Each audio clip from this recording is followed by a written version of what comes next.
চলো আজকের রেসিপি হচ্ছে চিংড়ি মাছের চপ। তার জন্য চিংড়ি মাছটাকে আগে থেকে ম্যারিনেট করতে রাখতে হবে।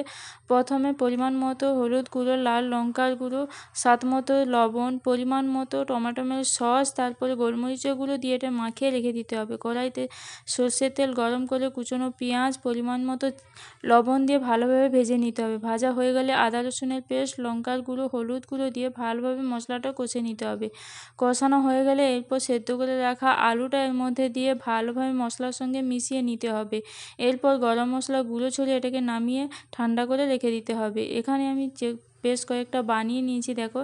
এবার যে আলুর পুরটা তৈরি করেছিলাম সেই পুরের মধ্যে একটা চিংড়ি মাছ নিয়ে ভালোভাবে দিয়ে আলুটাকে ভালোভাবে চিংড়ি মাছের সঙ্গে কোট করে নিতে হবে। আর এখানে কর্নফ্লাওয়ারের গোলায় ডুবিয়ে এই কর্নফ্লাওয়ারটা পরিমাণ মতো ময়দা, পরিমাণ মতো কর্নফ্লাওয়ার, হলুদ গুঁড়ো, লাল লঙ্কার গুঁড়ো, গোলমরিচের গুঁড়ো দিয়ে ভালোভাবে মাখিয়ে রেখেছিলাম সেই ব্যাটারটা তৈরি করে।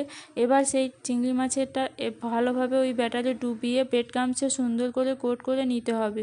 সব কটা এইভাবেই তৈরি করে নেব। তারপরে কড়াইতে সাদা তেল গরম করে এগুলোকে ডুবো তেলে ভেজে নিতে হবে। তোমরা চাইলে এটাকে ভালোভাবে ভিজিয়ে রেখে তৈরি করতে পারো, তাহলে কিন্তু আরও খেতে ভালো লাগবে আর মুচমুচে ভাবটা আরও বেশি করে আসবে।